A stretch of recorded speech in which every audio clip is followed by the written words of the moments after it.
며칠 전에 시간이 있어서 우연히 TV를 보다가 드라마를 하나 보게 되었습니다.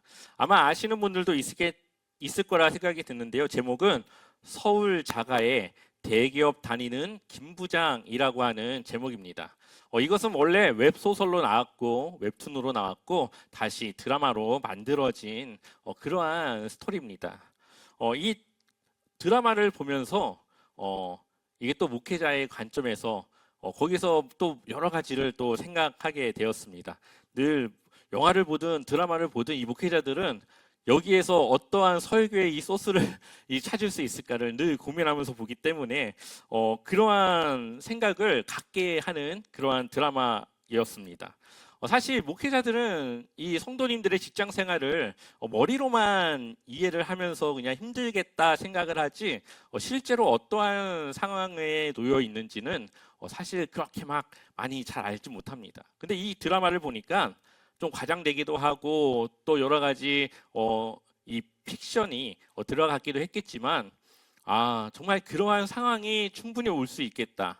이러한 직장 생활의 어려움을 갖고 있겠다라고 하는 그러한 생각들을 갖게 되었습니다. 그러면서 정말 교회에서 이렇게 보이는 이러한 성도님들의 모습과 직장에서 힘든 상황 속에 있는 그러한 성도님들의 모습을 조금이나마 생각하게 되었죠. 이 드라마의 내용을 잠깐 이야기하면은 주인공은 김낙수 부장님이라고 하는 그 사람입니다. 우리가 잘 알고 있는 류승룡이라고 하는 그 배우가 이 주인공을 맡았죠. 근데 이 류승룡은 서울에 자기 아파트도 있고 대기업의 부장으로 있어서 곧 임원, 이제 상무로 승진을 앞두고 있는 상황에 있습니다. 그런데 상황이 아주 절박하게 되었어요. 밑에서는 젊은 부장이 그 임원 상무의 자리를 경쟁해야 하고 또 위에서는 이제 오랜 이 회사의 경력을 가진 사람들을 이제 정리하기 위한 그러한 해고의 계획을 가지고 있는데 그 첫 번째 이 대상이 바로 이 김낙수 부장이라고 하는 사람입니다. 그러다 보니까 이 사람이 어떻게든 그 임원의 이 승진을 하기 위해서 친구도 배신하고 여러 가지 이 회사에서 안 좋은 이 심부름꾼의 그 역할을 하게 되죠. 또한 이 팀원들에게는 꼰대 부장이라고 하는 그러한 생각을 갖게 하고 또 주변에서는 이제 능력을 다 잃어버린 별 볼 일 없는 부장으로 낙인 찍히게 됩니다. 이러한 상황 속에서 주인공은 어떻게든 임원에 승진하려고 발버둥을 치며 또 그렇게 자신의 자리를 지키는 것이 결국은 자신의 이 자존심을 지키는 그러한 남성의 그런 가부장적인 그런 모습과 연관이 되어지는 그러한 이야기죠. 근데 이 이야기를 보면서 저에게는 한 가지 질문이 생기게 됩니다. 만약에 우리 교회 성도가 이러한 아주 절박한 상황 속에서 어떻게 내가 해야 되느냐 물어본다면 나는 뭐라고 대답을 해줘야 할까라고 하는 생각을 하게 되었습니다. 사회의 피라미드 구조 속에서 경쟁하고 살아남아야 되는 그 성도의 그 절박함을 이해하고 공감하고 거기에서 정말 목회자로서 하나님의 그 입장에서 딱 뭔가를 이야기해야 되는데 어떠한 대답을 생각해도 그다지 그 사람에게는 현실적이지 않고 너무나도 막연하게 들릴 것 같다라는 생각을 하게 되었습니다. 기도해야 된다. 너무 뻔한 이야기죠. 그럼에도 하나님의 뜻을 찾아야 된다. 맞지만 그 사람의 그 절박함에는 그것이 와닿지 않을 것 같다라는 생각을 하게 되었습니다. 그러한 고민들을 가지고 이 드라마를 쭉 보게 되었습니다. 그러다가 오늘 우리가 나누는 이 본문 속에서 맞아. 이게 답이구나. 우리는 이렇게 해야 되는구나라는 것을 생각하게 되면서 이것이 정말 우리에게 너무나도 필요한 그러한 답이라는 것을 생각하게 되었습니다. 우리 한번 에베소서 4장 22절 말씀을 같이 한번 읽어볼까요? 우리 같이 한번 읽어보겠습니다. 여러분은 지난날의 생활 방식대로 허망한 욕정을 따라 살다가 썩어 없어질 그 옛사람을 벗어버리고, 아멘. 오늘 에베소서에서는 우리가 옛사람을 벗어버렸다라고 이야기를 하고 있습니다. 그러니까 이전에 나는 없고 새로워진, 오늘 말씀에서는 새 사람이 되었다라는 거죠. 이 새 사람이 되었다고 하는 것은 단순히 그냥 생각이 바뀌고 그냥 무언가 결정하는 이 기준이 바뀐 것이 아니라 이전과 다른, 전혀 다른 새 사람으로 재창조되었다라고 하는 의미를 담고 있습니다. 우리의 소속이 바뀐 거죠. 마귀 권세가 주도하는 이 세상에서 이젠 하나님께서 왕 대신 하나님 나라의 소속의 정체성의 사람이 되었습니다. 자, 그런데 여러분들은 어떤 삶을 살고 계십니까? 혹시 이 김낙수 부장과 같이 나의 무언가의 성공과 승진과 경쟁에서 어떻게 하면 이길 수 있을까를 혹시 고민하고 있지는 않습니까? 우리는 변화되었다, 내가 하나님의 자녀가 되었다, 하나님 나라 백성이 되었다 이야기를 하지만, 새 사람이 되었다라고 우리는 생각하지만 여전히 우리의 생각과 우리의 가치관은 어떻게 하면 이 세상에서의 경쟁에서 내가 살아남을까? 어떻게 하면 그 경쟁에서 내가 좀 더 우위를 차지할까? 어떻게 하면 좀 더 많은 재정을 더 불려서 좀 더 안정되게 살아갈까? 사실 이러한 생각 속에 그러한 방향의 기도를 하기도 합니다.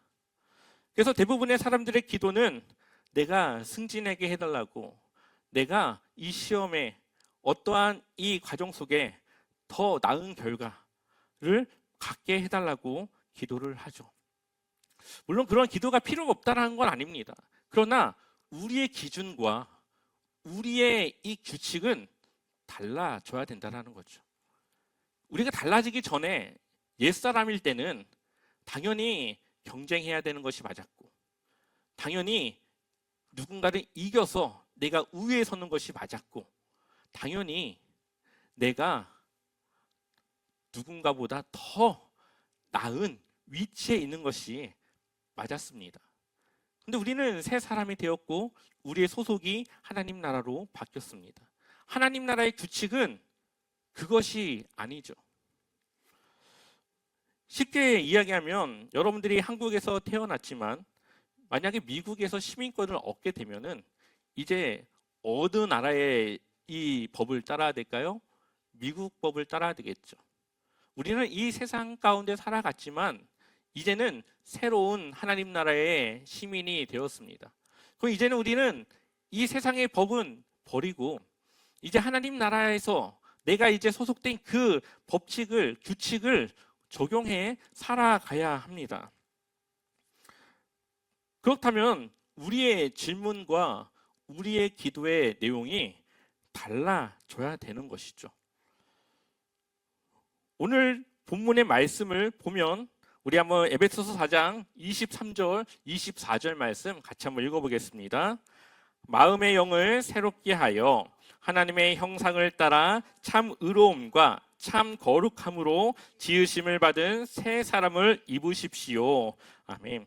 우리의 마음의 영을 새롭게 하나님의 형상을 따라 참 의로움과 참 거룩함으로 지으심을 받은 새 사람, 이것이 바로 누굽니까? 우리죠. 예수 그리스도를 통해 구원받은, 하나님의 창조 때의 모습을 회복하고 그러한 모습으로 살아갈 수 있게 성령의 인도함을 따라 살아가는 바로 우리입니다.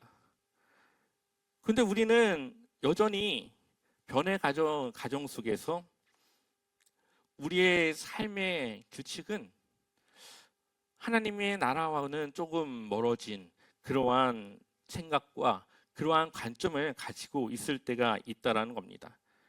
이제는 우리의 삶의 규칙은 바뀌어져야 됩니다. 우리는 새 사람이 되었고 그에 걸맞는 삶을 살아가야 되죠. 그 삶의 규칙은 경쟁이 아니라 어떻게 상생할지를 고민하는 것입니다. 어떻게 동료와 함께 협력할지를 기도하는 것입니다. 내가 이기적으로 우위에 서는 것이 아니라 우리 팀이 함께 잘할 수 있는 방향으로 생각하는 것이죠. 성경은 우리 보고 경쟁하라고 하지 않습니다. 그것은 하나님의 나라와는 맞지 않기 때문이죠. 다 같이 함께 협력하고 함께 무언가를 이루어가는 것, 그것이 교회이고 그것이 하나님의 백성다운 삶이라는 것이죠. 그렇다면 우리의 기도 제목은 내가 어떻게 승진할 것이 아니라 그러지 않다 하더라도 그 가운데서 내가 그 팀을 살리고 그 팀 속에서 그 사람들을 위로하고 내가 우위에 서는 것이 목적이 아니라 그 가운데서 정말로 필요한 그 한 사람의 모습을 찾는 것, 그것이 중요하다는 것을 우리는 기억해야 됩니다. 우리의 기도의 제목이 사실 바뀌어줘야 되는 것이죠. 어떻게 보면은 질문을 조금은 수정할 필요가 있는 겁니다. 어떻게 해야 제가 그 가운데서 하나님의 뜻을 세우고 이룰 수 있을까요? 이것이 사실 새 사람을 입은 하나님 안에서 거듭난 그리스도인의 모습이고 그것이 우리의 마음과 방향이 되어져야 합니다. 예전에 한번 제가 무언가를 막 찾다가 한 재밌는 아주 심리학에서 무언가를 실험했던 내용을 찾았던 적이 있습니다. 제가 그 영상을 찾아보려고 했는데 찾지 못해서 한번 그냥 이야기로 말씀드려 보겠습니다. 사람들의 심리를 연구하기 위해서 한 게임을 개발했습니다. 캐릭터의 주인공은 한 손에는 무기를 들고 있고요. 지나가는 길에 캐릭터들이 나오고 끝까지 도착하면 이제 게임이 끝나는 것입니다. 근데 이 게임은 아무도 깨지 못하는 게임이라는 제목을 가지고 있습니다. 어떤 사람들이 그것을 도전했지만 아무도 그 게임을 깨지를 못했어요. 왜 그랬을까요? 사람들은 손에 이 무기를 들고 있고 가는 길에 사람들이 나오니까 캐릭터들이 나오니까 그 캐릭터들을 때리고 죽이고 끝까지 갑니다. 그런데 게임이 클리어되지 않아요. 그러자 이 명수가 제한이 있나? 여러 가지 방법으로 하지만 결국은 그 게임을 아무도 깰 수가 없었습니다. 알고 봤더니 그 게임의 규칙은 아무도 죽이지 않고 끝까지 도착하는 것이 그 게임의 규칙이었다는 거죠. 이것은 현대 사람들의 폭력성을 실험하고 사람들의 무의식 속에는 그러한 폭력적인 무의식이 들어있다는 것을 심리학적으로 밝혀내기 위해 치러진 그러한 연구였습니다. 그런데 저는 그것이 바로 현대인들의 실질적인 삶이고 그렇게 살아갈 수밖에 없는 현 시대를 보여주고 있다라고 생각을 하게 되었습니다. 세상은 내가 이 세상을 이기기 위해서는 누군가를 때려야 되고 밟아야 되고 그 위에 올라서야만 내가 내 삶의 그 게임을 이기는 그러한 시스템으로 되어져 있죠. 그러나 우리가 속해 있는 하나님 나라는 그렇게 해서는 이길 수 없는, 그렇게 해서는 그 게임을 끝낼 수 없는 그러한 규칙이 적용되어져 있습니다. 우리는 그 규칙에 따라 살아가야 되고 그렇게 따라 살아가야만 우리의 그 삶의 그 끝을 좋게 마무리를 지을 수 있다는 것입니다. 물론 우리가 손해보기도 하겠죠. 누군가를 돕다 보면은 그 사람이 더 잘 되고 내가 안 될 수도 있습니다.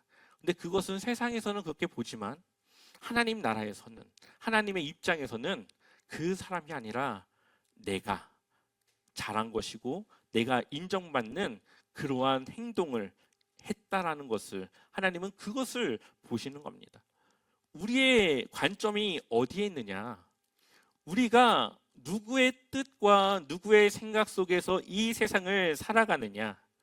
이것이 우리가 가져야 할 질문이고 생각입니다.